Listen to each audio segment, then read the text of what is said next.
Mengapa Vietnam jadi negara pertama yang dikunjungi China? Jawabannya mengejutkan. Di balik angka-angka ekonomi dan strategi politik, ada kehidupan puluhan jutaan orang. Ada buruh yang bekerja siang malam di pabrik, petani yang menunggu harga stabil, dan pemuda yang bermimpi hidup lebih baik. Vietnam dan China, dua negara tetangga yang punya sejarah panjang, kadang penuh luka, kadang penuh harapan. Hari ini, dunia melihat sesuatu yang berbeda. China memilih Vietnam sebagai kunjungan pertama di tengah gejolak Vietnam dipaksa berlutut dengan tarif 46% oleh Trump. Bagaimana semua ini akan mempengaruhi masa depan Asia Tenggara, termasuk Indonesia? Mari kita lihat lebih dalam, bukan hanya dari sisi politik, tetapi dari sisi kemanusiaan. Karena yang dipertaruhkan bukan hanya kekuatan negara, tetapi nasib banyak generasi. Setelah perang tarif antara dua adidaya dunia China dan US meletus, China mengumumkan kunjungan ke 3 negara Asia Tenggara, Vietnam, Malaysia, dan Kamboja. Untuk Kamboja, alasannya sangat jelas. Pangkalan Angkatan Laut BRIM baru saja diresmikan. Ini adalah pangkalan logistik luar negeri kedua milik China. Terletak strategis di Teluk Thailand dan mengawasi Selat Malaka. Pangkalan ini bisa disinggahi kapal induk seberat 100.000 ton. Sebuah titik krusial ekspansi Angkatan Laut China di Asia Tenggara. Malaysia saat ini menjabat sebagai ketua bergilir ASEAN. ASEAN kini menggeser posisi AS sebagai mitra dagang terbesar China. Jadi, kunjungan ke Malaysia lebih menyasar ke seluruh ASEAN, bukan hanya Malaysia. Namun, kenapa Vietnam, tepatnya Hanoi, dipilih sebagai tujuan pertama? Apa peran Vietnam dalam perang tarif AS-China? Alasan pertama, dukung dan bantu Vietnam. Jangan biarkan mereka sujud. Ketika Trump memulai perang tarif tanpa pandang bulu, Vietnam adalah negara pertama yang menyerah bertekuk lutut. Menawarkan bea masuk 0% untuk semua produk AS. Tetapi penyerahan Vietnam tidak dibalas dengan hormat. Mengemis belas kasihan bukanlah strategi. Itu tiket gratis jadi alas kaki Trump yang tetap akan menginjakmu sambil bilang cium pantatnya. Itulah yang terjadi pada Vietnam dan puluhan negara hari ini yang merasa diuntungkan karena tarif diturunkan hingga 10% dengan jeda waktu 90 hari. Ingat, sejarah hanya mencatat 2 jenis orang, yaitu pemenang dan yang melawan. Bukan yang mengemis lalu berharap dikasihani.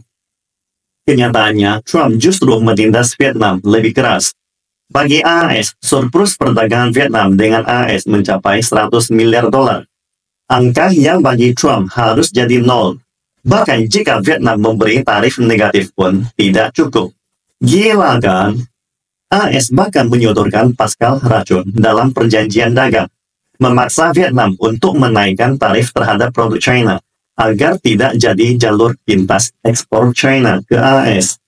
Masalahnya, Vietnam tidak punya rantai industri lengkap. Tanpa suku cadang dan pabrik dari China, ekonomi Vietnam bisa game over. Namun China memilih mengulurkan tangan menyelamatkan Vietnam, bukan meninggalkannya. Why? Vietnam adalah mitra dagang terbesar China di ASEAN. Padahal Vietnam tidak punya sumber daya melimpah atau pasar konsumsi besar. Kenapa bisa jadi mitra dagang terbesar China? Jawabannya, ekspor ulang ke AS. Secara kasat mata, Vietnam surplus 100 miliar dolar dari perdagangan dengan AS. Tetapi, sebenarnya, surplus total Vietnam hanya 24,7 miliar dolar. Kemana sisanya? Jawabannya, berkat investasi besar-besaran masuk ke kantong China. Vietnam defisit 82,8 miliar dolar terhadap China. Vietnam sebenarnya hanyalah pekerja outsourcing sebagai basis ekspor ke AS. Tahukah kamu jika perusahaan China telah berinvestasi 31 miliar dolar ke Vietnam? Investasi sebesar ini tidak mungkin ditarik kembali begitu saja. Maka dari itu China memilih membantu Vietnam melawan AS, daripada membiarkan Vietnam dihajar sendirian oleh Trump. Dan kalau ada yang khawatir Trump akan menutup jalur Vietnam, jawabannya not that easy. Karena semua produk dari Vietnam murahan dan sederhana. Sepatu, baju, mainan elektronik murahan. Tidak layak dipindahkan ke AS. Karena tidak ada orang Amerika yang telah terbiasa hidup nyaman dan berfoya-foya, bersedia susah payah, kerja di pabrik dengan gaji hanya $200 sebulan. Alasan ketiga, realisasi jalur kereta China-Vietnam adalah kunci Pan-Asia. Dalam proyek jalur kereta Pan-Asia yang dipimpin China, kereta cepat Jakarta-Bandung Wush sudah selesai. Kereta semi cepat China-Laos sudah beroperasi. Kereta cepat Malaysia dan Thailand sedang dibangun. Hanya Vietnam yang baru dipastikan. Jika jalur rel kereta China-Vietnam tersambung, maka jalur Pan-Asia Railway akan jadi kenyataan. Jalur kereta Pan-Asia yang dipimpin China adalah proyek besar infrastruktur transportasi yang menghubungkan China dengan 10 negara ASEAN melalui jaringan kereta cepat lintas batas dan merupakan bagian penting dari inisiatif Belt and Road. Artinya, kamu bisa berpariwisata, berinvestasi, dan berbisnis ke China dan semua negara ASEAN lewat jalur kereta cepat yang dibangun China ini. Jalur ini bukan sekedar proyek transportasi. Ini adalah alat strategis untuk menanamkan pengaruh jangka panjang China di kawasan, sekaligus mengkoneksikan negara-negara ASEAN lebih dekat ke orbit ekonomi Beijing. Vietnam sendiri gamang, di satu sisi mendekati kereta cepat China, di sisi lain menggoda kereta cepat Spanyol dan Jepang.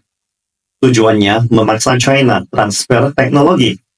Harus diakui Vietnam memang cukup pintar di antara negara ASEAN, tetapi tidak punya kebijaksanaan kedalaman berpikir dibanding China. Negara dengan Sun Tzu The Art of War, Sun Tzu Bingfa. Jika suatu negara bisa memiliki jiwa, maka jiwa Tiongkok adalah Sun Tzu. Bukan karena kekuatan militer tercanggih yang ditonjolkan, tetapi karena kedalaman berpikir, kesabaran, dan strategi jangka panjang yang membuat Trump tak sadar dirinya sudah dikelilingi. Beijing tidak terburu-buru menyerang. Ia membangun jalur kereta, pelabuhan, kota industri, dan koridor digital. Semua tanpa mengangkat senjata, tapi hasilnya luar biasa besar dari peluru AS. Ketika AS sibuk menggertak, mengancam, dan menciptakan perang di mana-mana, China menunduk diam, mencatat, membangun, dan menunggu. Dan saat waktunya tiba, ia bergerak seperti air. Tenang, tapi tak terbentuk. Mereka memahami ekonomi dan geopolitik global, membaca psikologi lawan, dan membiarkan dunia percaya bahwa mereka hanya pabrik dunia atau negara berkembang. Perlahan tapi pasti, China sedang membentuk ulang tatanan dunia. Lewat teknologi, infrastruktur, dan mata uang digital. Itulah mengapa China sudah siapkan plan B. Kalau Vietnam masih main trik kecil, alias akal-akalan murahan, jalur China akan langsung disambungkan ke Kamboja, melewati Laos. Lihat siapa yang rugi paling besar. Ya, ini memang masa kritis bagi negosiasi China-Vietnam. Sebelum kereta cepat dibangun, rel biasa dulu harus disambungkan. Karena semua bisa berubah nantinya. Pesan China untuk Vietnam sangatlah jelas. Jangan sujud pada Trump, yang masa jabatannya hanya 4 tahun.